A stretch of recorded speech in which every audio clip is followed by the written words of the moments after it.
Welcome to the Popcorn Talk Network, for the online broadcast network that features movie discussion, news, and interviews. Press 1. Popcorn Talk. We talk movies.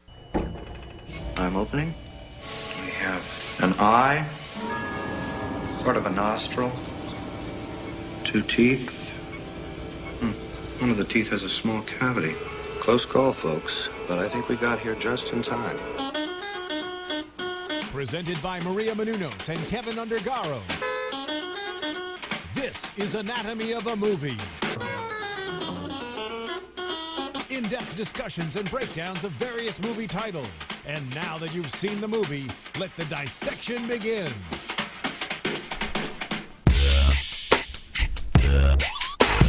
Yeah.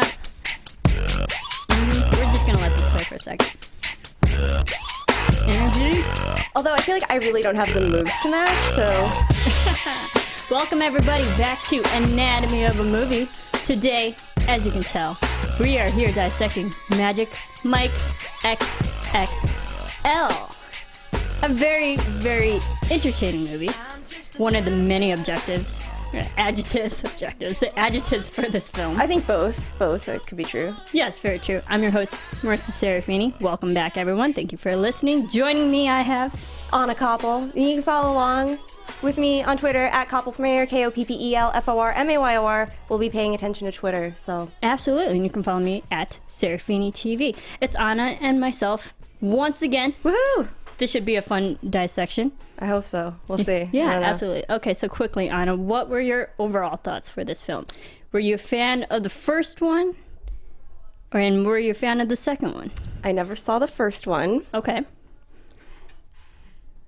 Overall, no. I really just didn't know how this was a movie. I didn't think there was enough of a plot. I feel like it was just like a very thin, we have a destination. Like, is it a buddy movie? I don't know. It's a road trip movie, again. I don't know. I just didn't think there was enough there. All right, fair enough. I will say I actually own the first movie. Wow. First Magic Mike. I'm not ashamed of it. It's okay. like a lot of women do. I being one of them. I did like the style of the first one because Steven Soderbergh, who directed the first one, who's, interesting as a filmmaking style, was definitely one of the first movies that really just geared towards male strippers and male entertainers, and in this sense, and it brought a lot of attention to this type of career that a lot of people wouldn't think of. And I would say, coming back for the second one, it was still entertaining.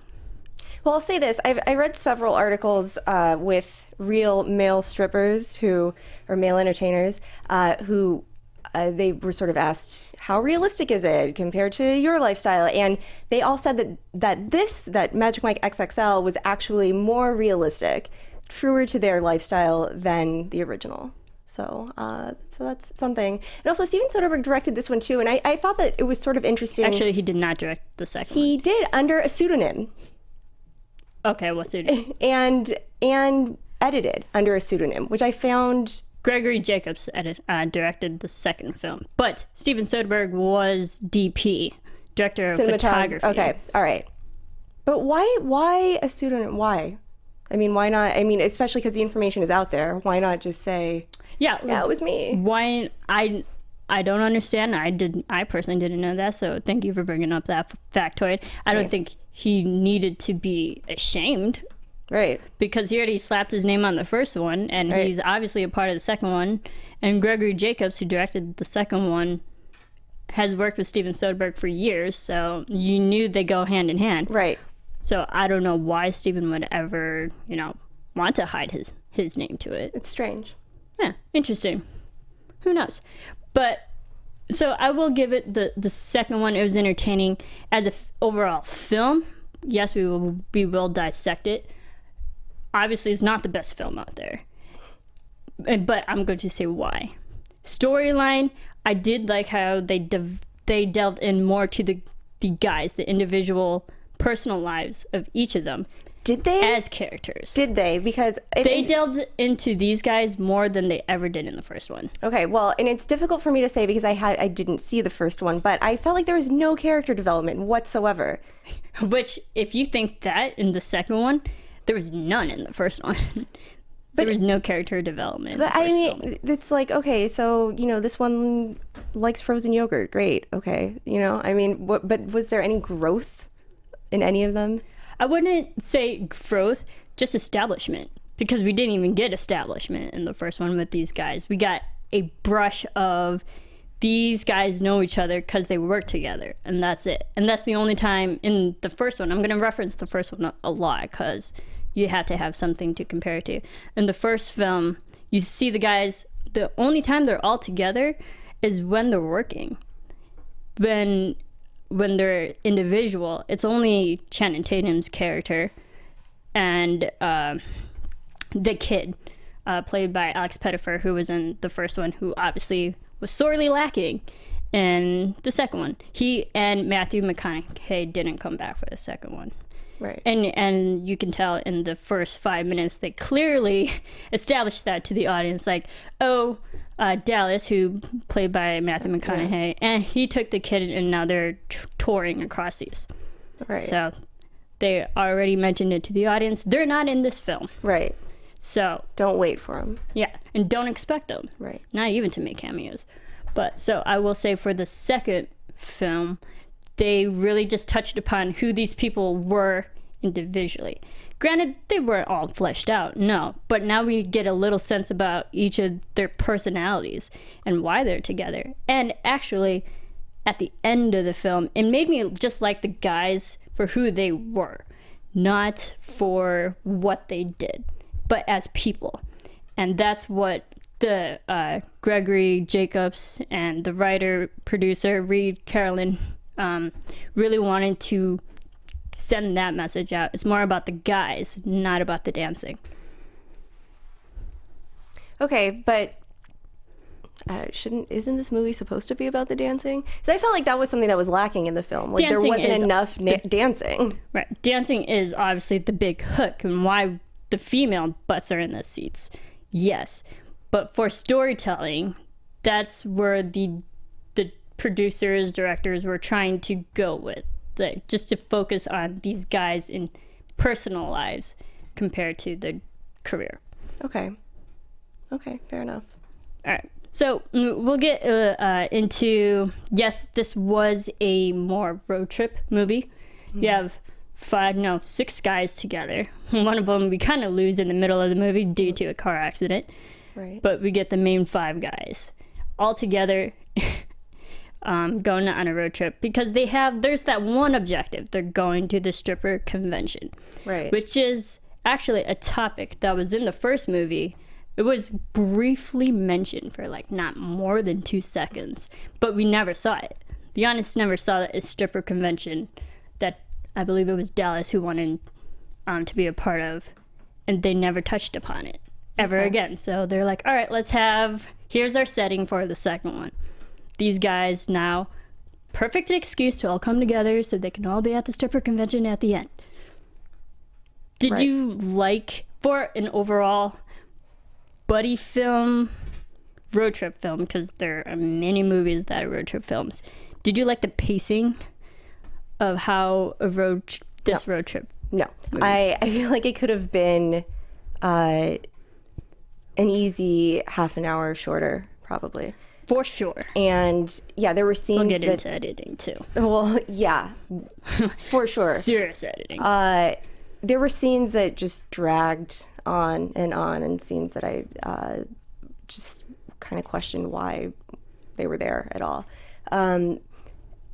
Yeah, I thought the pacing was quite slow, and it was a strange choice, I thought, to open with Channing Tatum. I understand that it was sort of, from what I understand from the first movie, that it was his dream to create his own furniture, right? To have his own custom furniture company. Is that right? Right. And in the first film, he liked to be recreational in that way, that he liked to design and recycle objects and make a business out of something like that and sell refurnished object. I thought it was an odd choice to open with that, and it just seems sort of sad and dreary. Like they're just loading this sort of ugly furniture into a truck and like stepping in puddles. I don't know. The first scene, it sets a tone for the film, right? So I just thought it was a very strange choice, and then it was like, well, where are we going with this? And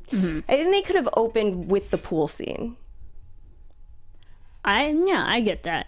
I think it definitely yes, every beginning scene should set the tone, but again, it has to go back to establishment.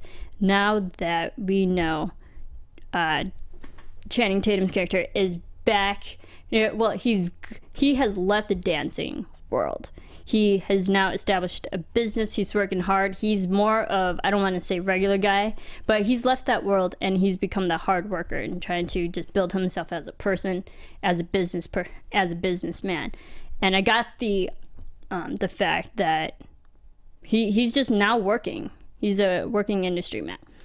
Right. But when you talk about pacing, it's like, what? Okay, so my mind goes to a certain place, or I get prepared emotionally for a certain movie when we open and you're an independent contractor and you're building furniture and you can't afford to pay your employee. And okay, so this is the movie I'm watching. Oh no, wait, we're watching a movie where we're having a pool party. No, wait, we're taking a road trip. I just feel it could have started much later than it did. I see. I get that. I see it more so his character is now become serious. He's shed his fun type of free-going personality, and he's just a hardworking businessman. But establishing the tone for the pool party, when he enters that world again, you can obviously tell it's fun, it's exciting, it's colorful. Yeah. When he goes back with the guys, they never left that world. Right. But so I saw it more so he's entering the world again. Okay, that's fair. I get that. Yeah. So we do have to talk about his scene that he dances his pony back in his workshop. Yeah. He pretty much just convinces himself that he's going back into the dancing world, because as much as he loves it and he has left it, it's still a part of him. Yes. Did that dancing scene happen before or after he saw the guys? It happened after the guys. Okay. Yeah. So he had to be reminded that that's who he is. Mm-hmm. Yes. Or it was reawakened in him, perhaps. Yeah. Dancing is still part of his life. He still loves it. Actually, this scene was partly choreographed and partly not. Most of it was just Channing Tatum, because we know he himself, as an actor, as a performer, he's an amazing dancer. Yeah. But while they were rehearsing and whatnot, a lot of it, Channing Tatum's so good at freestyle, a lot of the moves that made it into the film were all his. It was more so the blocking that came from the choreography. Is like, do this trick in this area, do this trick in this area. But That's really Channing, cool. a lot of the dancing did come from Channing himself. That's cool. The power drill, however, was actually the choreographer's idea, but Channing made it his own. He just did whatever he wanted with that power drill. Yeah, and I feel like if he were, really into construction, he wouldn't be drilling holes into his work table. No. Yeah. I thought the movie fell apart for me right there. No. But silly. I did enjoy the scene because, as we know, the audience, that was the scene that was teased for the last 5 to 6 months that this movie is coming out. So to see it now, the whole scene, I was like, all right, yeah, I understand why he's dancing again. Yeah, it definitely showcased he's super talented. So it was good. It was a good scene for Channing. Yeah. I kind of want to dissect this movie into scenes, because that's really how it is. There were, yes, right, it wasn't a cohesive movie. I agree. No, it really wasn't. I agree. As a road trip movie, they had certain destination, or more so pit stops. One destination, multiple pit stops in between, which were all the main scenes, really. Right. So, getting into the first no, actually, the first thing was more so the first major thing, their first major pit stop was the amateur drag queen. Yeah. What was it, Mad Mary's? Yeah. I found this scene to be, I don't know, something about it just didn't sit quite right with me. I like the sort of nod to their, like, you know, clearly they're just sort of acknowledging that they have a gay audience and, you know, like, hey, we see you, thank you for your support. So I think that's great and that's cool and awesome of them to sort of acknowledge. I don't know. Anyway, but it's ridiculous that any of them would have won this contest, and ridiculous that they just always need to be the center of attention. And, you know, and I found like the Chiquita banana costume to be quite offensive, and it was just, I don't know. It was offensive, but yet the audience still got a laugh out of it. I understand where you're coming from. I also just saw it as not so much just always getting attention. I saw it as these guys, yes, they're on the road having fun together, showcasing their dancing abilities, but having fun with their craft. It's not like, yeah, let's win 400. Let's just really have fun. Yeah. And that's what they did. They walked that runway, catwalk, whatever you want to call it. Yeah. But it was for the fun. They didn't right. do it for the money. Yeah. No, and I get that. Yeah. And one quick thing about that, Kevin Nash, who plays Tarzan, the big, tall guy, it was really himself as an actor who added that comedic sense to him. He has a lot of, him being a WWE wrestler, he has a lot of good facial expressions because that's all wrestlers do. No, I shouldn't say that. But I personally am not a fan of wrestling, so I mean, that's a whole thing in and of itself. I won't get into that. But as a WWE wrestler, he has a lot of facial expressions. He's good at it, physically expressing. Well, and he himself brought that Vogue personality, you know, pretending to put on the lipstick and whatnot. That was him. Yeah, and that was great. But about Kevin Nash, I felt really bad for him in this movie. I felt like it was clearly like, you're the old guy, we're not going to give you too much to do. And I feel like he's definitely physically capable. As you said, he's a WWE wrestler. His body's used to being beat up, whatever, you know, and they just really didn't give him anything to do. And I just felt kind of sad for him. Like, you're the old guy shoe, you know? I felt like he had one moment in the film. And I felt like everyone else kept circling around him once or twice throughout the movie, but he had one moment, and it was finding out that he used to be part of the war, used to be involved. It's like, whoa, yeah, okay, we understand that because you are the older generation than these four other guys, but that was it. Like, all right, how did you get a part of that? What made you leave? Do you like dancing compared to, oh, there's nothing else I can do? It's like, you served for your country, but now you dance and serve for people who like to watch, you know, that type of entertainment. Yeah, there's definitely an opportunity to have that conversation. I serve my country, and now I serve these women or whatever, you know, but I know it was a missed opportunity, definitely. Yeah, and it was that, all right, we get, now he has served for his country, but then what else? Right. Yeah. Was it just like... They're like, and even the person he was talking to, even he didn't react. He was like, oh, okay, and that was it. Yeah.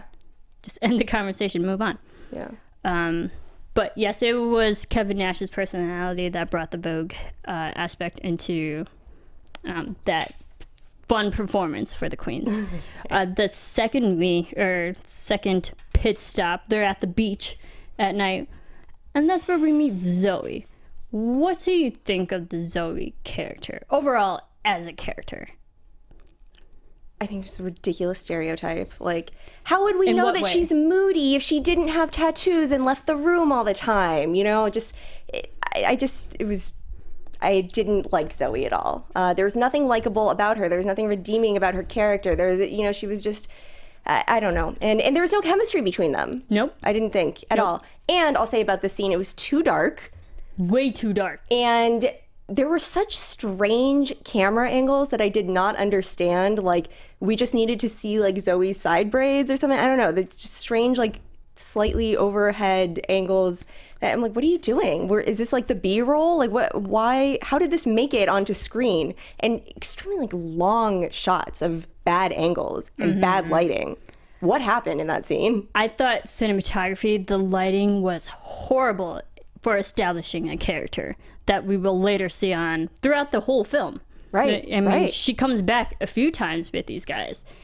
It was a bad establishing shot for her to introduce just a character in general. Because we saw it at the pool party, there was this crazy girl in a helmet jumping around.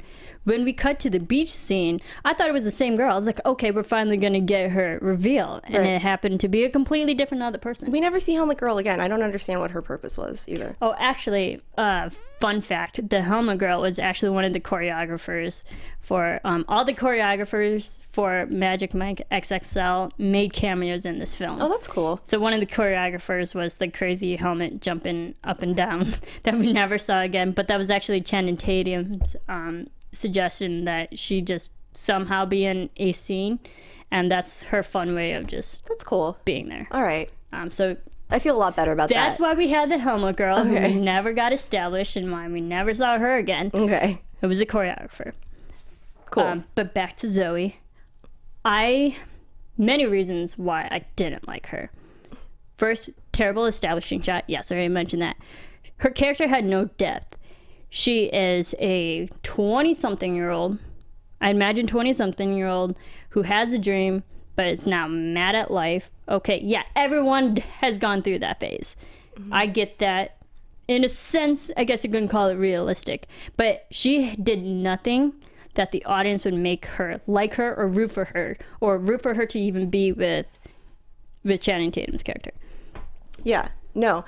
And, right, she just seemed like a really entitled, bratty, even in the scene with Andie MacDowell and whatever. Like, why did she had so much contempt for these women who were nothing but nice to her. She was awful. Right. Yeah. Gross. And I mean, I guess we can get the fact that the guys are, yes, this is a fun buddy movie. I get that. There's nothing else for the rest of the guys in the scene other than to establish the fact that they are still party animals at night. And also, goodness, there are a lot of names. Richie, played by Joe Manganiello. His character is going through a dry spell. Right. All right. But it was more so establishing the fact that what these guys have been up to for the last 3 years. Well, there was also the fight between Mike and Ken when Ken obviously upset Mike left 3 years ago, and they're still dancing, but Ken's still jealous. But so this scene did have that. Okay, we're fun. And now we're angry and getting all of our personal problems out there. And now there's some resolve at the end of the beach scene. It's like, okay, yeah, we're all having our personal struggles, but here we are. We're all still together. Yeah. Okay. So Ken did get his little moody moment out of the way. It's like, all right, we're cool now. After he hit him with a stick. Now he punched him. No, I thought he hit him with a stick. No, he punched him. It was such a low angle. But even Mike was like, and the just lighting punch was me. so bad. The lighting was so bad. But Mike did say, just punch me. Get it out of your system, just punch me. And I don't know if the camera frame just missed his hand by an inch, because I didn't see the punch. We just heard the sound, and we saw the reaction from Mike afterwards. But the audience is led to believe that he actually physically punched him.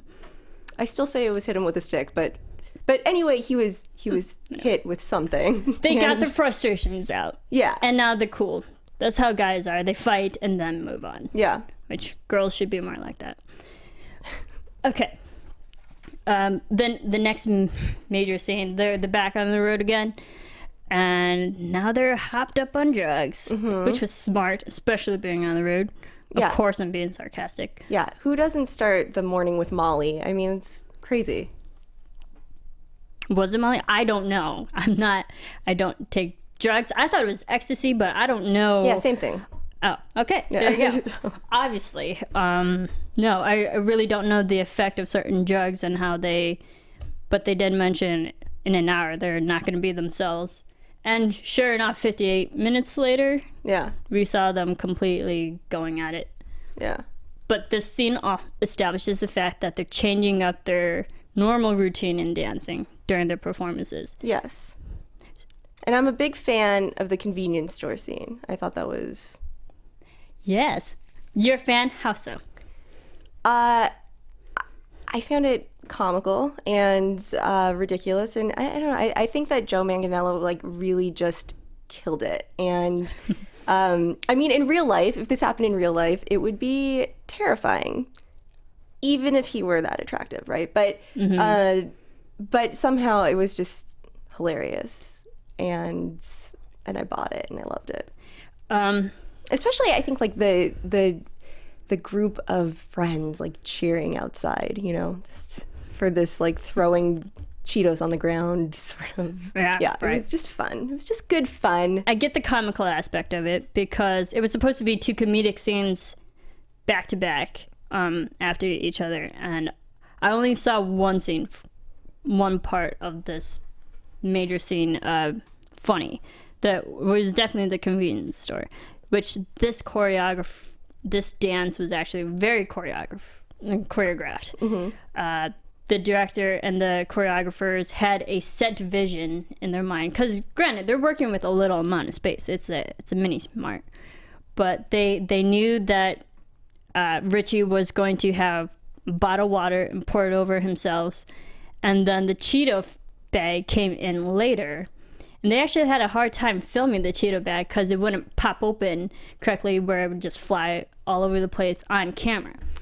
When the camera wasn't rolling, it would pop correctly, but on camera it couldn't just pop. I was like, okay, I get it. It's something as simple as opening a bag of Cheetos. Yeah. But it was funny. I will say that. For Richie, who's very angry with the world, his character, it was a nice scene for him to lighten up. Yeah. Yeah. And sort of like nod to Flashdance, like. Oh, for sure. Yeah. I can't count how many dolphin dive rolls there were in this movie. So many. Yeah. Not that that's bad, but I felt like it was a go-to move. Yeah. Dance move. Yeah. There was. Overall, it was funny. And Joe Manganiello, who plays Richie, he said he originally wanted this song to be... Actually, he came from he was working on a documentary with the director, and it was about Backstreet Boys. And then he came to the set, and he had Backstreet Boys on his mind, and he was singing I Want It That Way over and over again. And they kind of incorporated the Backstreet Boys' closeted love for his character into the storyline. Yeah. Like, it'd be funny if this tall, burly man had this closeted love for Backstreet Boys, and how funny would it be to show that on screen? It wasn't even closeted. It was like this really like serious passion. Like, no, they're the only boy band that ever. Yeah, it was. Right. Yeah, and it was good. Ever came from Florida. Yeah, yeah. Only legit. Yep. That's my. I did enjoy the scene because I myself was more of a Backstreet Boys fan than an NSYNC. Well, there you go. I will say that. Moving on. I remain neutral. All right, fair enough. Moving on. The next major scene would have to be the mansion. The big, entertaining mansion where we meet Rome. What did we think of Jada Pinkett Smith's character? I thought she was awesome. I thought she was okay. I felt like she was... Go ahead. Why do you think she's awesome? First of all, I love Jada Pinkett Smith. She's amazing in everything that she does. What I found more interesting was this character was actually originally written for a male. But when Jada Pinkett Smith got the script for it, it was very, very, secretive. No one knew about the film yet, that they were making a second one. And she had to go on a secret website and enter a secret link just to receive the script so she can read it. And then... But they already prefaced it saying, this is for a male, this isn't for you, but just read it. And she read it, and she brought her own flair to it. She's like, it'd be better if it was a woman MC, not a male. Yeah. Because Dallas, played by Matthew McConaughey in the first film, was the MC for these guys. So it was interesting to see a woman be an MC for these guys. Yeah. And I thought she brought a sultry flair to it. Yeah. Yeah, I appreciate all of that. I definitely think it should have been a woman. I appreciated like a strong female role. It just got a little shticky for me at some point with like the whole queens thing, like where my queen's at. Yeah, just like over and over again. It's like, we get it. I don't know. That just at some point got shticky to me. But other than that, I liked her character enough. I think that it worked, and I think she was the right woman for the role. I questioned Rome and Mike's relationship. They left it very ambiguous. And they opened it up very secretive too. It's like, okay, we get they had a past. Mike is now a ghost in her life that came back. Should he be resurrected or remain buried? That whole spiel. But I still question the relationship at the end of the movie. What really went on? I don't at all. I mean, if the gender roles were reversed, would you have a question about it? If someone left me, or she left him? No, I'm saying if it were a female stripper and a male MC, and they had the exact same dialogue, would you question their relationship? Because to me, what I understood is that she was once his boss of sorts, right? He danced for her, or under her somehow, and she or over her. Who knows? But she.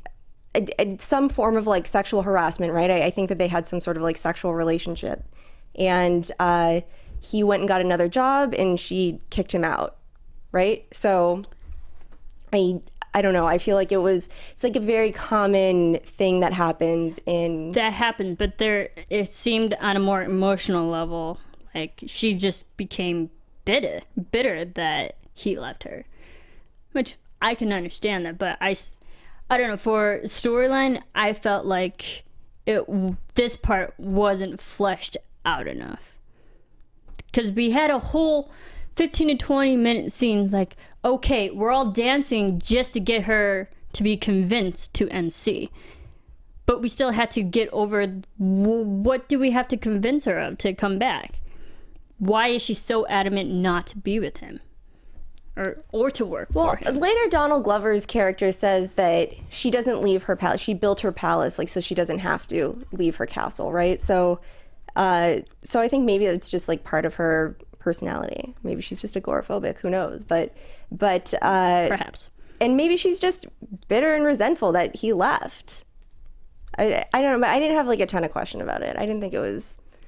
I don't know. I think I just questioned it because they gave us so much time to be ambiguous. Yeah. And when you give time to think, you're like, all right, let's play this out. Yeah. I mean, you can have a full story arc in 10 minutes, and this was like a good 20. Yeah. That's fair. When they devote that much time to it, you want the full story. Yeah.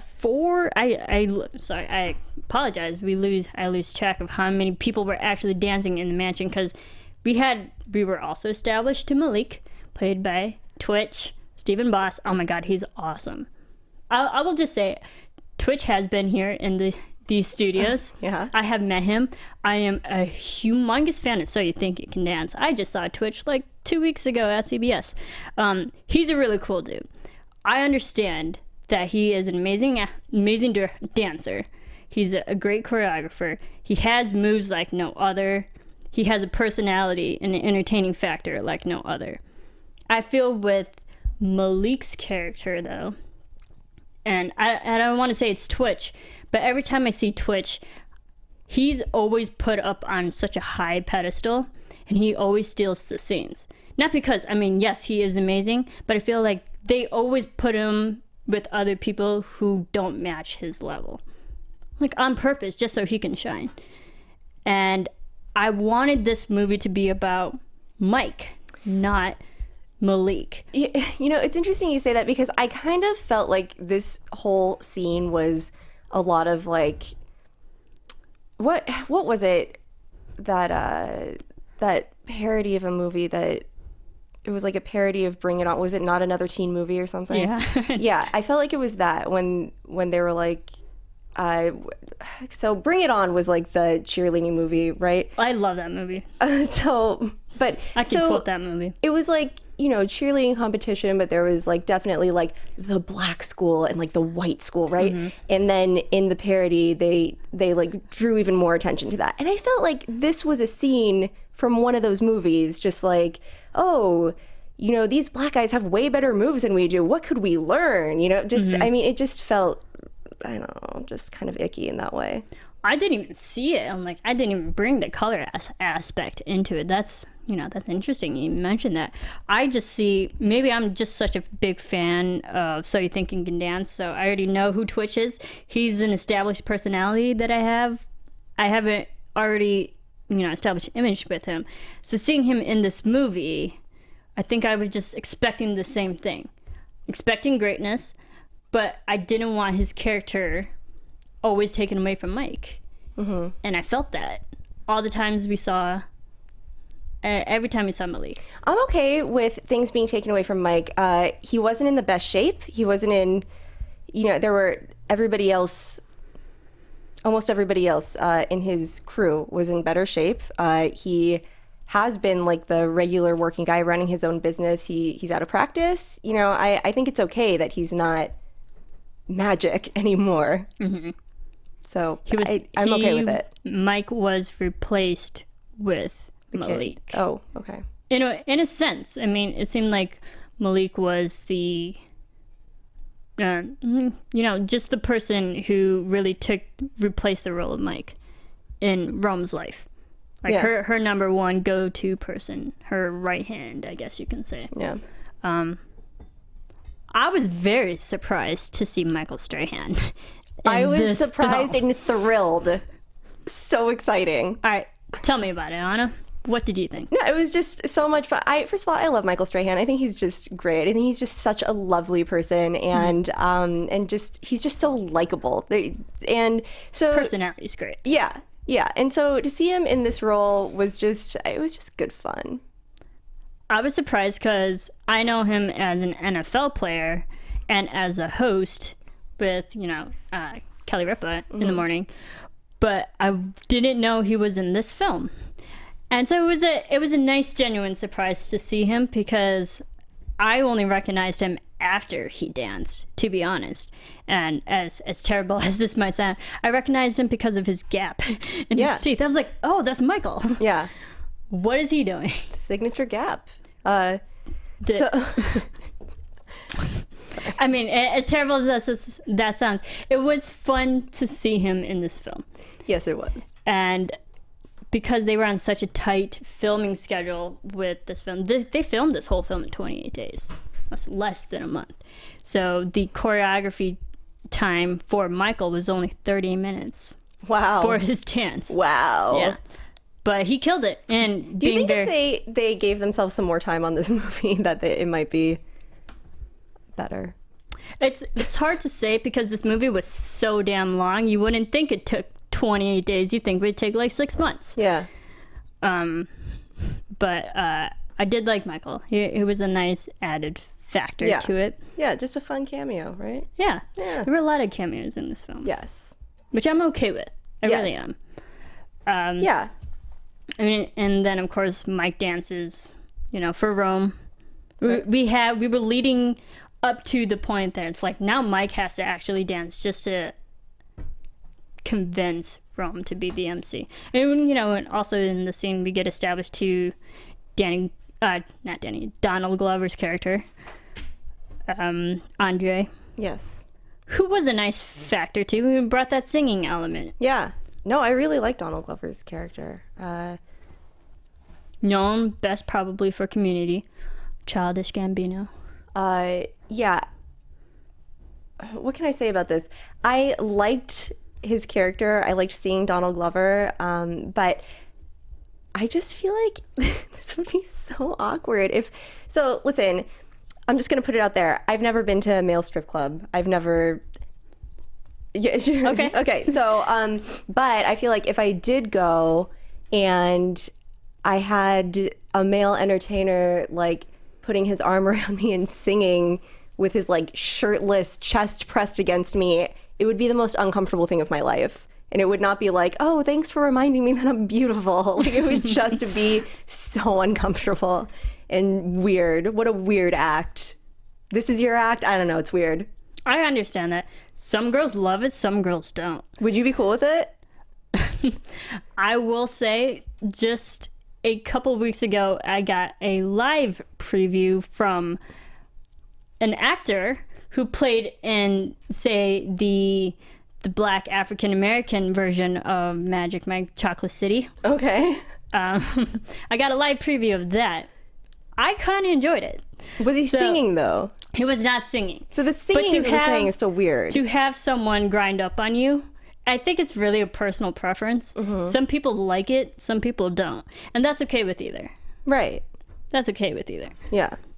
I think I'm uncomfortable in general when people start singing, when they're just like singing at you and you're like the only one in the room. Now I understand it wasn't just the two of them, but when somebody like just like busts out their guitar and starts singing and you just have to like make eye contact, I don't know. I'm just uncomfortable with those things in general. Maybe it has something to do with my intimacy issues, but anyway. Okay. Too much? No, we're getting deep here. Yeah.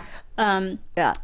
I felt for Andre's character, or for all these characters in general, were more realistic and loosely based off their personal lives, them as actors in real life. So there were elements from each of them that were portrayed in their characters. And as we know, Donald Glover, who is a big part of Community, very funny show, he likes to sing, he likes to perform, he does stand-up comedy. And so that was more for his character. They integrated the singing aspect for him. Same with Matt Bomer. We'll get into him as well. But for Donald Glover's character, he sang. He was more because, I mean, yeah, he had a great body, but he wasn't as physically built as the main guys in this film. So I felt for his character, Andre, that's what he brought. Maybe he doesn't have the dancing element, but he has the singing and emceeing aspect to and it. I think that's important because I was reading in these several articles with the real male entertainers. They all say, we do this because we love it. Some of us, this is our only gig, but some of us have other jobs and we do this at night because we just love it so much. And I think that is what made it more realistic for them, that maybe, that if this were Donald Glover's real life, that, maybe singing is his passion, whatever, but so is this. So he does both, and I think that makes sense in that way, to bring his passions together. Yeah, and even Andre, I believe he mentioned he has an EP that's coming out. Right. And so... And Donald Glover, as a real person, he has an album that's recently just came out or is about to come out. So I felt like there's a lot of art imitating life. Yeah. For all these characters, and which I didn't mind because he's a great entertainer. He himself is. Okay, so we had the mansion scene where we established Andre, Malik, and Room. Moving on to, I want to say, the Cougar Mansion. Okay, that's fair. What did you think of this film? Very convenient that there were 5 women there and 5 guys there. Sometimes life works out. Sometimes life works odds. out, Yeah, well, I thought it was fun. Andie MacDowell, Steven Soderbergh also directed Sex Lies and Videotape, which Andie MacDowell was in. Andie was in, yeah. And so that was kind of fun. But this was another scene that I just felt like went on way too long. Ooh. And Matt Bomer was singing Heaven, and was that? Yeah, okay. Heaven.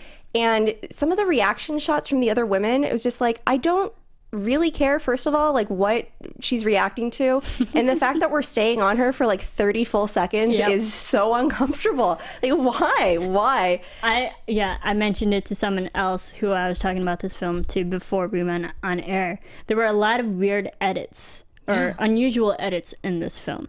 Maybe they were trying to go filmmaking style try to mimic what Steven Soderbergh does in his films. There are a lot of long shots with Steven Soderbergh. I will say that. He's a great DP.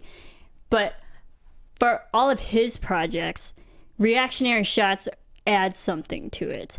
I felt for this movie, there were long, weird reactionary shots on women who never spoke. Right. There was a one shot of one of the females in the room who I don't think ever spoke, but we got her like 10 seconds of her looking in one direction, lurking, nodding, I think is, yeah. And then 10 seconds longer. There were weird reactionary shots, which obviously could have been easily edited. Yes.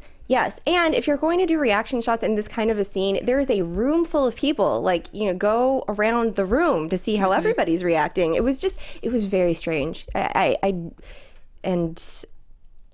I started thinking, well, maybe every other take of everybody else was awful.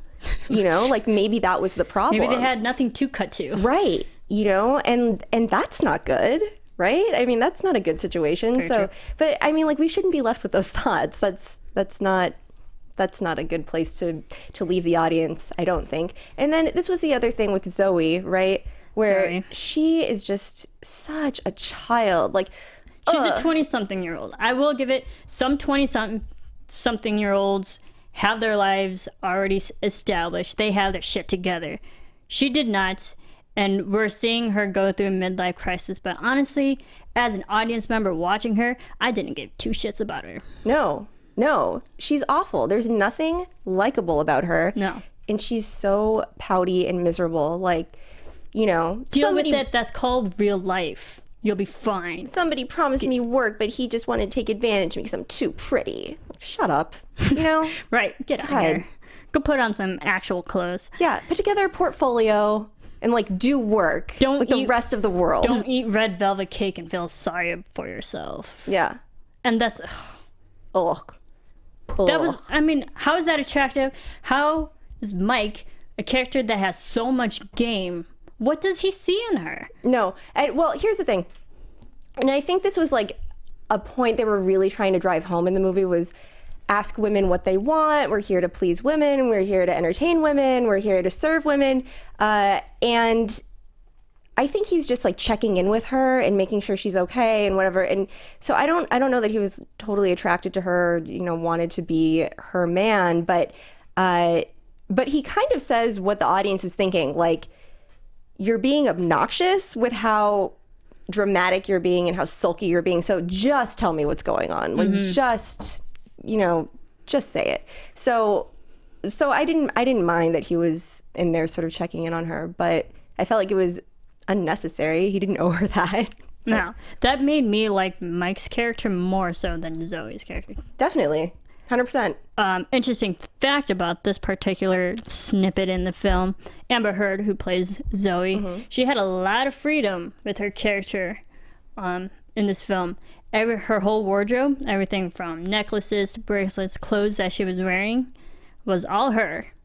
So that was her own wardrobe. And then she herself says she's more of a cake person. Red velvet is her favorite dessert. Okay. She chooses cake over cookies because we had that whole, discussion in the kitchen. But that was her character. She's like, I personally love red velvet in real life. So therefore, Zoe was eating red velvet in the film. That's it. That's what she brought? That's what she brought. She brought her own personal flair to Zoe.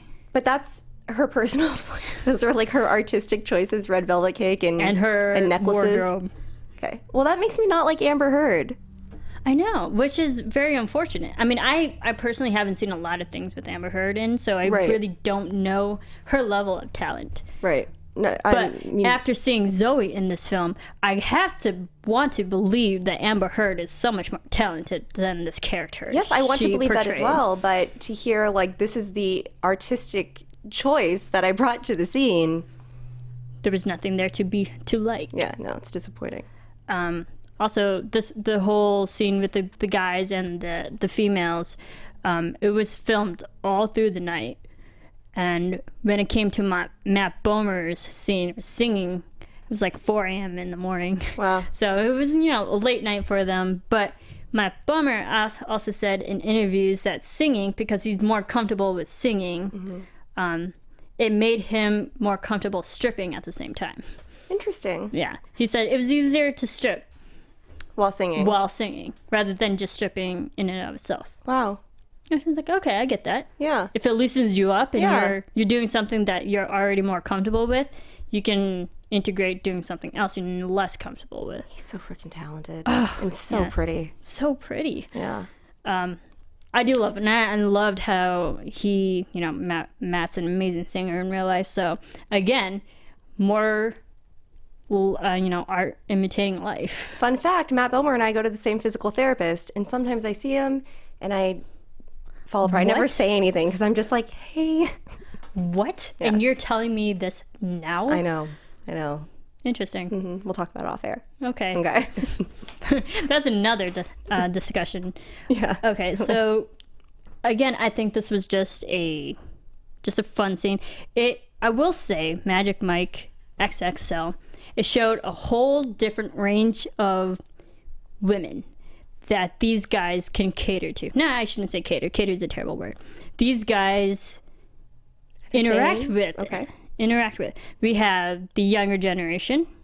We have the older generation. We have the queen generation, or queen's social class as well. There's so many different demographics in this film that they all entertain pretty much on the same level. Okay.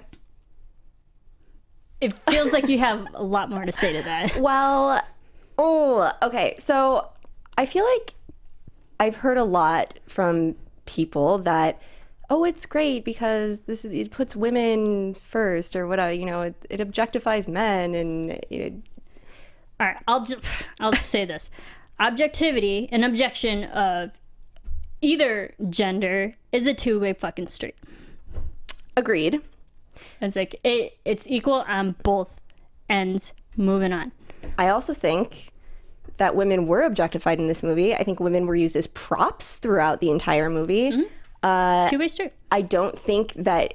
I think often in these scenes and in real life, I don't know if you've ever been to like a comedy show or magic or whatever. When somebody says like, "Hey, come on, get on stage," there's like a lot of pressure, like social pressure to just do it. I wouldn't say that that's like consent necessarily, and to just to like get on stage in front of all these people, I feel like it was like humiliating in a lot of situations for the women.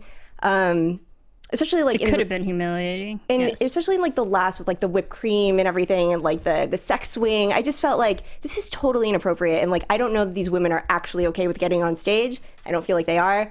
I wouldn't be. But I did not feel like it was a win for women in Hollywood at all. No. I don't think it's a win for guys either for this film. No, not at all. No, of course not. I mean, and I apologize for swearing a minute ago, but honestly, objectifying people and things, it's a two-way street, especially in this industry. It's like we're gonna have a lot of clashing of males, females, in a lot of different categories. I also think that this unrealistic. I also think, sorry, my brain is everywhere right now. No, it's fine. That we've been talking a lot about like the dad bod recently, and I think that this version of a man is like not only sets an unrealistic standard for men in general, but also I feel like it's sort of like a bunch of executives sat down and were like, well, what does a woman's fantasy look like? So it's like the idea of a woman's fantasy, and like not real life. I don't know. Am I making sense? Is that coming across? I kind of get where you're going. I see it as more so we can't look at it that way. This was a film, yes, definitely garnered towards the female demographic. For sure, there's no denying that. But again, in the end, this is Hollywood. This is the filmmaking industry. They're going to get money back to the box office. They're going to get people to watch this film. It's, again, entertainment. And it comes in so many different forms. This might be the form for females for this film, but there are so many other films out there that are in different forms for males out there. Yeah, no doubt. I mean, way more for men. And I want to like acknowledge that, yeah, like, thank you for trying. Thanks for making a movie that is geared towards females. I think that that's important. I think there's not nearly enough of it out there. But it's kind of like when your grandma gives you a sweater or something for your birthday and you're like, thank you for shopping for me, but I'm never going to wear this. You know, thanks for thinking of me, but you totally missed the mark. The end. That was the thought that counts. Yeah, in a way. I guess. Yeah. Thanks for the thought. Try again, please. But you know what? People have seen this movie. They have paid to watch it. They have spent their time watching it. And again, in the end, it's entertainment. Yeah. No, good for them. Like, free dollars, you know? I don't think they tried too hard to make a story or anything. Like, right. Yeah, so. They made a film and people watched it. Yeah, no doubt. And people are talking about it, just like us. Yep. Okay. Moving on. I feel the next big scene. All right, so we find out Andie MacDowell. I mean, she was fun for her character, bringing the older women.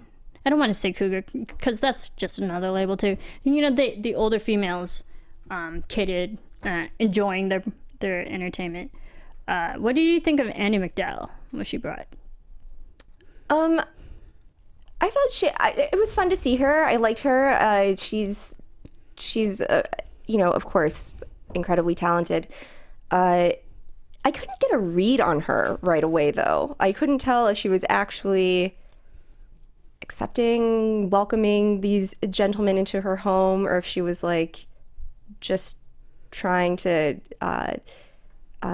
ensnare them somehow and was going to be mad at her daughter. I don't know. So it took me a while to get to, oh, she's cool. You know? Yeah. So I don't know. But ultimately, it was great to have her there. Yeah, another fun cameo on her part. Yes. So we learned with her character, she went through a bad divorce. Only slept with one man in her whole life. Right. We knew right away one of them was going to remedy that. And also remedy himself. Yeah. Richie finally got of his, ended his dry spell. So it was a win. It was a win for everyone. It was a win-win. Yeah. And then they got to take what was it, a Bentley, a Rolls Royce? I don't remember. I don't know. Some it was a fancy car. car. I don't know cars. Yeah. I really don't. Yeah, so they got the ex-husband's car to go to the convention. Yeah. So see, everybody won. So, and then we had the whole 10-minute preparation scene. We're like, okay, now they're working together. They have their new routines. What are they going to do? And we got a taste of what they were planning. Yes. Oh, go ahead. No. Keep going. You have something to say. There was so much build. I mean, the whole movie, right, is just to like get to the convention, building up to like this moment. And yeah, and I went with my girlfriend, dragged her to go to see this movie with me.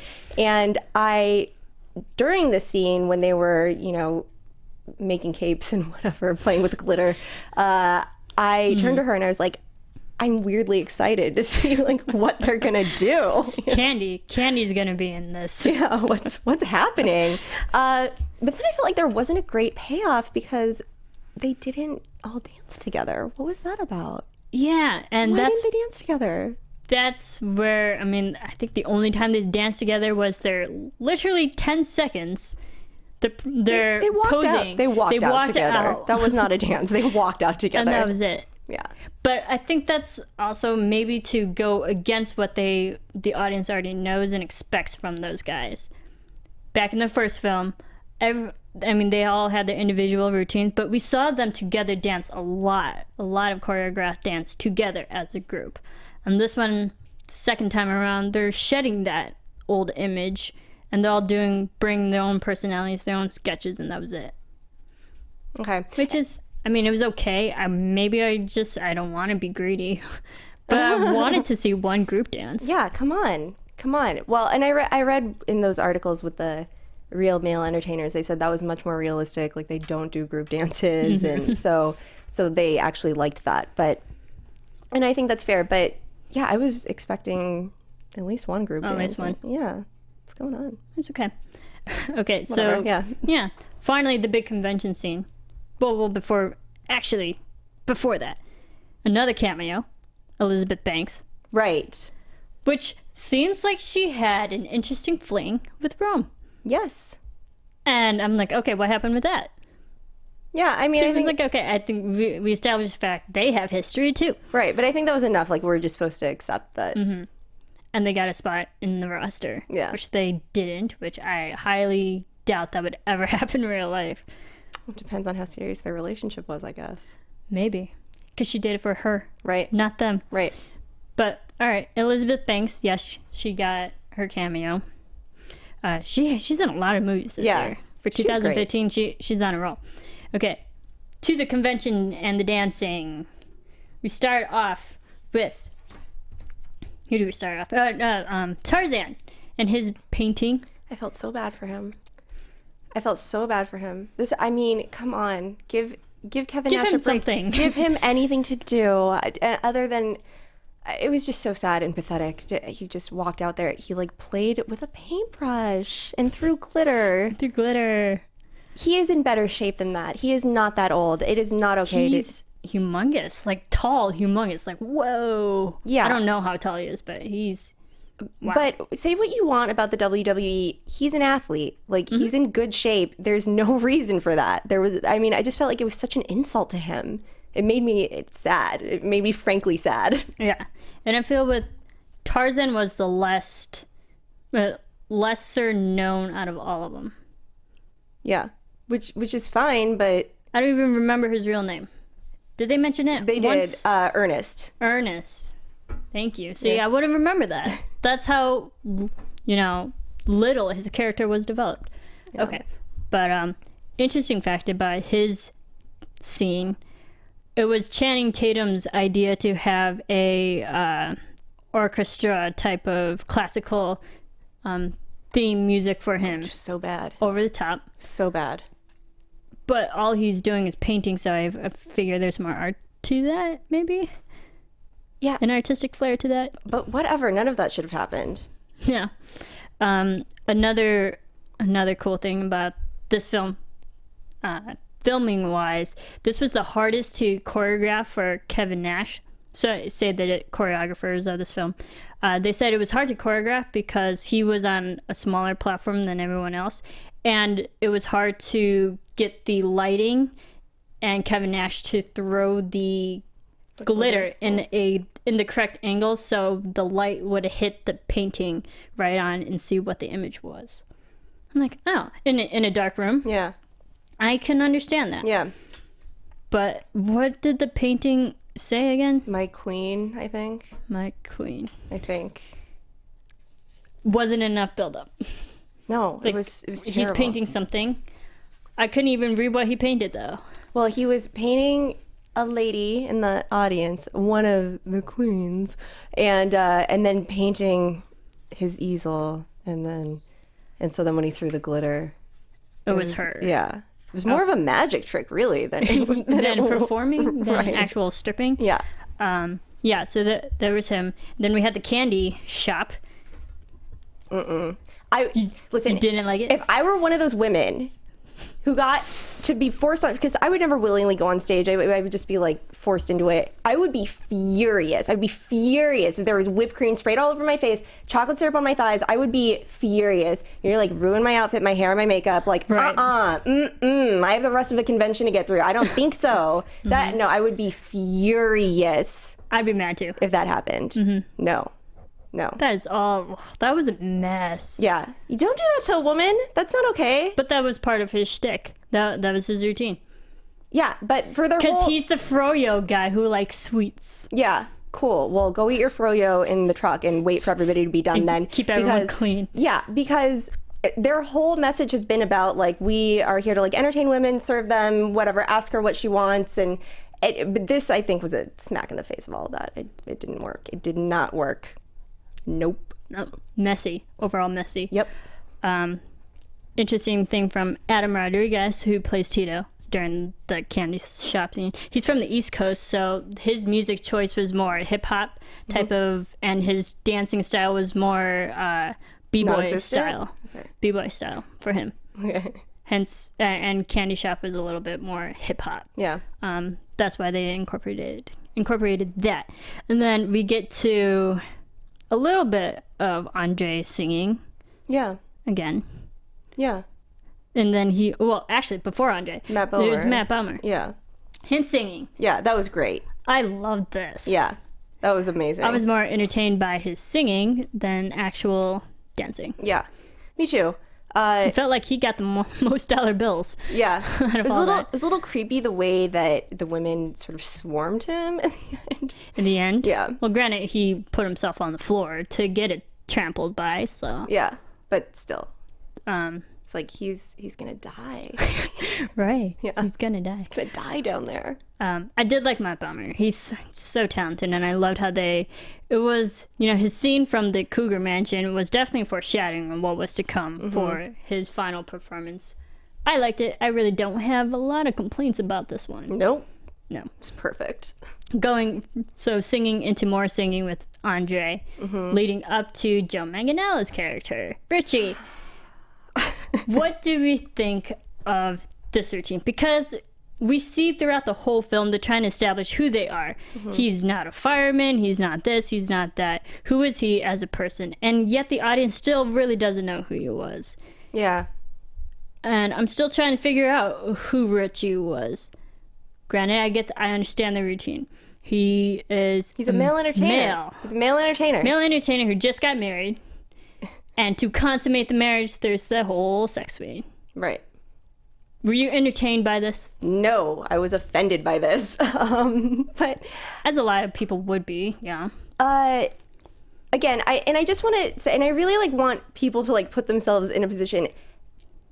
Would you ever, have you ever been in that position where you have been asked to go on stage and sort of forced by your group of friends, encouraged, and then you suck if you don't go and whatever, boo. So how does one react to that? yeah, so I feel like I've definitely been in that position where I'm kind of forced onto stage where I don't want to be there, and so I feel for these women, and she's put into the sex swing, and by the way, stays in the sex swing long after his routine is over. It's so weird.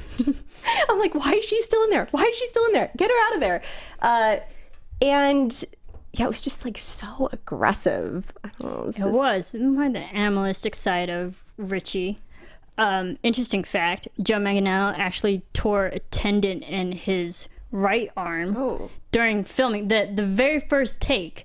Ooh. So early into this filming the scene, he snapped his tendon in his right arm, and he actually had to get surgery after the film. Wow. But he continued on Good for him. to film this whole scene with the sex, because he has to jump over the bars and under the bars and all that. But he was a trooper, and he made it through the actual filming. And because in an interview, Joe said, usually when your tendon snaps, it rolls into your shoulder. It actually rolls up into your shoulder, and then your arm becomes black and blue. Wow. And, that serious problems. But fortunately for him, his tendon, it tore, but it didn't, all the way detach. So he was still able to lift and move things. Granted, I'm sure he was very sore, but he had to get surgery afterwards. That's crazy. First take of that. And good for him for pushing through. Yeah. That's great dedication. I will say this about his routine. I think that it is a very common, almost universal fantasy for a woman to be Dominated? well, no, but for those things to go hand in hand, to be married so that obviously he loves her and wants to dedicate his life to her also, but then also dominated and direct quote fucked like an animal, so I think that's pretty common with women. And so I'll give the scene that, but I don't think it's common to want to act that out on stage with a stranger. Right. I agree. That would be, especially on a sex screen. Yeah. Sex screen. Another interesting fact about this one, the song that's playing for Richie is 9 Inch Nails' Closer, which was actually Joe's choice. Oh, cool. Because he personally is a big Nine Inch Nails fan. Yeah. So It's a great album, Downward Spiral. Yeah. The choreographers actually wanted the song Cookie by R. Kelly to play for this scene. Wow. Which is very dirty, very explicit. The choreographers thought, is it too dirty? Yes, this is a little preview of R. Kelly's. But they ended up playing it later, though. They did. Yeah. Yeah, and they had to throw it in there. But it kind of, the lyrics to this song, just Oreos, licking Oreos. Yeah. Obviously a metaphor for licking something else. But it was also a nod to the conversation that, yeah. Exactly, that they had earlier in the kitchen. Yeah. Oreos versus cake. Yeah. Fun thing. Yeah. What would you prefer? Oreos or cake? Are you a cookie or cake person? I'll take either one. I'm not picky. Me too. All right. Yeah. That was just a little thing. Okay. Now on to pretty much, you got to say the best for last. The whole mirror dancing scene. Yes. With Channing Tatum and Twitch. Super impressive. Very impressive. Holy crap, they are talented. Yes. Incredibly talented. Yeah, I was really thoroughly impressed with how they stayed synchronized the whole time. I wouldn't say the whole time. Well, okay, I yeah, would there say were moments. As great as dances they are, and I'm not going to I'm not like, I don't want to sound nitpicky whatsoever. I watch a lot of dancing shows. Okay. And Channing Tatum was ahead by a beat for a good few seconds. Okay. But other than that, still talented, still fun to watch. Did not care for how they used the women as props. No, I was more worried for the women. Yeah. In this scene, they were flipping around. Yeah. And holy death drops. And Totally. I'm like, oh, they're heads gonna break way one of too their close to necks. the Yeah, floor. totally. Like, yeah, I can see stretchers in the near future. Totally. Being carried off to the hospital. yeah. I really thought that they were just treated as like ragdoll props, and I didn't like that. Oh. I love the dancing though. Yes. The mirror image was, especially when it's so hard to pair Twitch with anybody. I really do have to say that, because watching him, he's so good. He always outshines his dancing partner, whoever he's with. But to have Channing with him, who is amazing on his own accord, I thought this was a really good pairing, and I understand why they put them together. Yeah. And Channing himself is a good partner if you ever watch Step Up, where not. he was, what? I know. All right, I'm the worst. Go home and watch this. The Step Up was the movie that really established Yeah. that Channing is a dancer and a performer, which leads into, Magic Mike. So Jenna Dewan Tatum, Channing's wife in real life, mentioned that Channing is a great partner, a dance partner, because it's hard. I mean, you could be a great dancer individually, but when you pair someone up with someone else and you actually have partnership, it's hard because you have to get on the same level energy-wise and technical-wise for moves and timing. Yeah. So partnering that's an art form in and of itself. So to have two guys partner in this type of dance was awesome. Yeah. I absolutely agree. I think they worked really well together. I like this one. Definitely, of course, save the best for last. And another fun fact, all those females, all the choreographed individual segments of each of the dancers, all of it took 3 days to film. Okay. And there were over 900 to 1,000 women who played the background actresses or background actors, Wow. all the females, and they screamed for 3 days straight, for 14 to 16-hour days. Wow. And everyone, even the producers, choreographers, the actors themselves, when they always brought it back to the extras. They're like, those women were actually there and they kept the energy alive for 3 days straight. That's really cool. That's hard to do. Yep. Especially when you're screaming at the top of your lungs. Yep. So props to the background actors. Yeah, definitely. On that, Yeah, I wondered whether they were actors, like hired actors, or just sort of at a convention and they're like, can everybody stay? They were there. So that's really cool. That's really cool. Couple fun trivia things. Channing Tatum, he himself actually was a stripper when he was 19 for a year. that he kept it a secret, and his mother found out later in his life via a talk show that Channing mentioned. And he's like, yeah, that was an awkward conversation with my mother later on, but he did strip for a year, which, all right, I believe it. Yeah. More fun facts. As I mentioned earlier before, one of the choreographers was the helmet person dancing around. All the choreographers made a cameo in this movie. The choreographers were Teresa Espinosa, Allison Falk, and Luke Brodlick.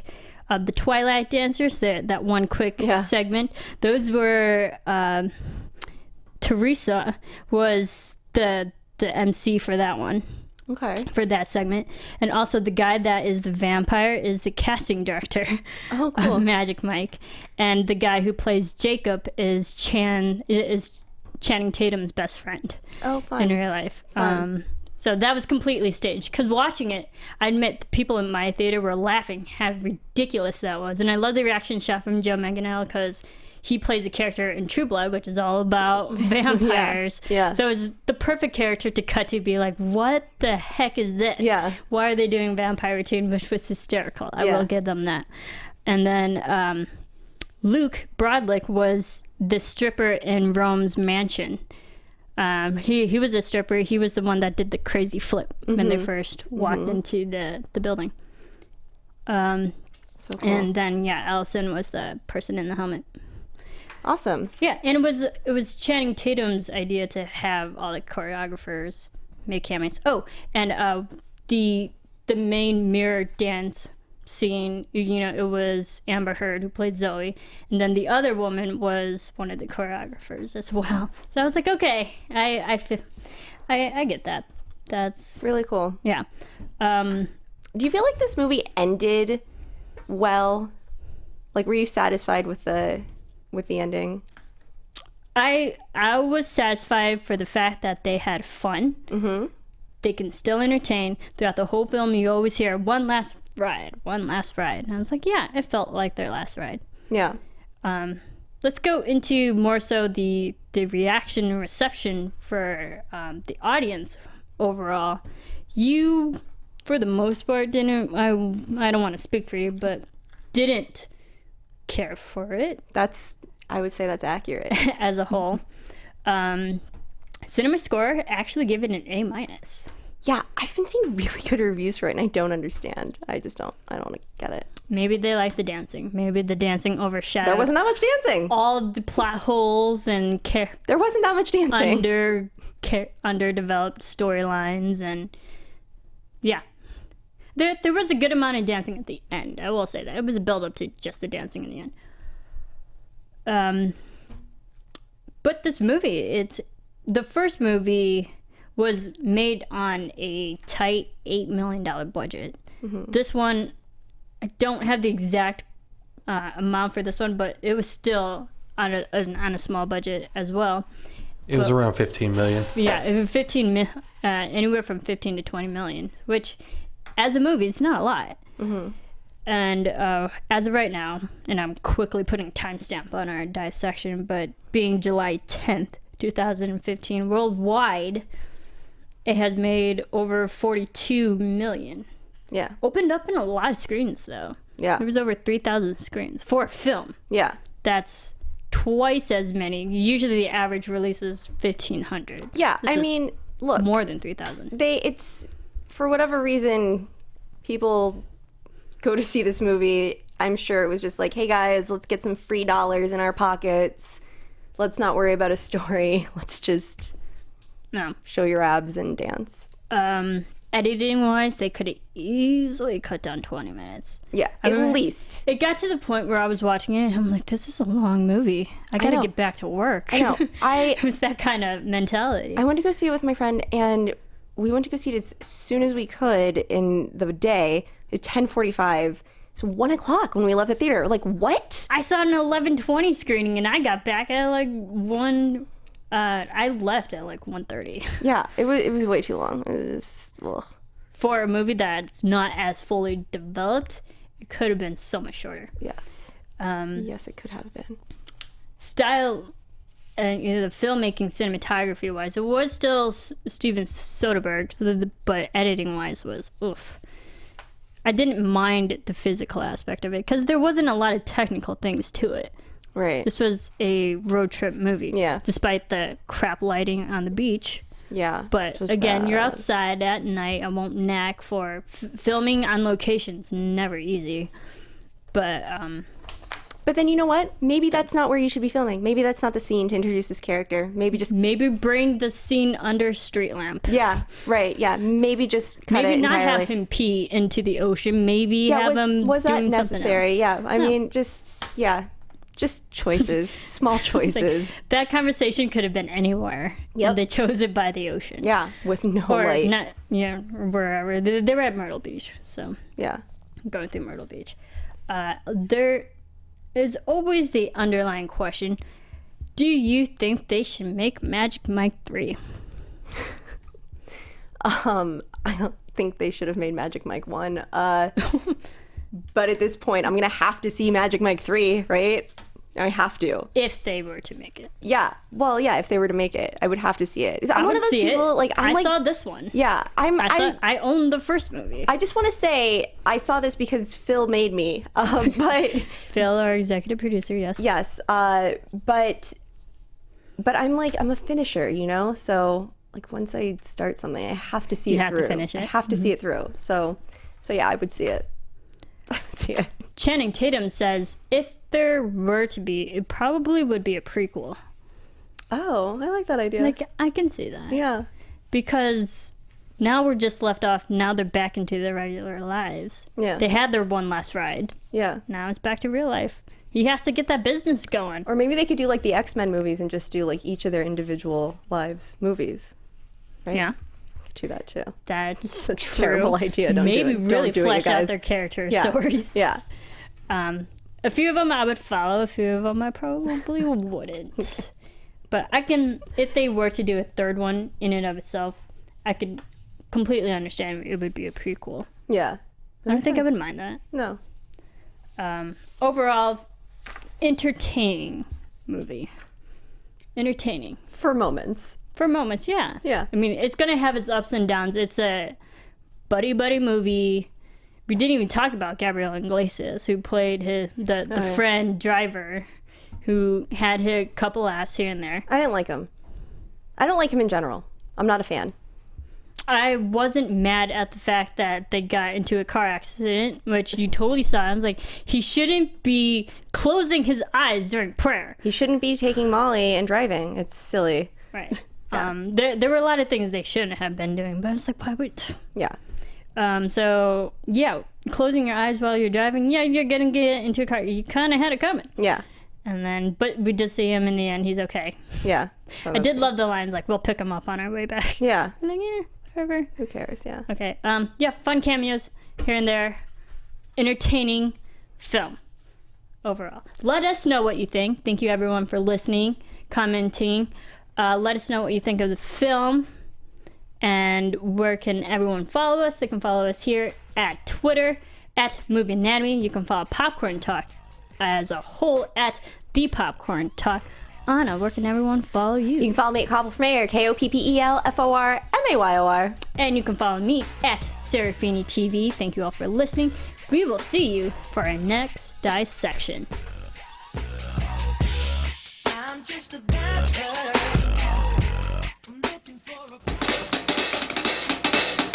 From producers Maria Menounos, Kevin Undergaro, Phil Svitek, and the rest of the Anatomy of a Movie staff, we would like to thank you for listening and subscribing to the show. If you have any questions or comments, feel free to email or tweet us. I'm Sir Richard Wentworth, and this has been Anatomy of a Movie.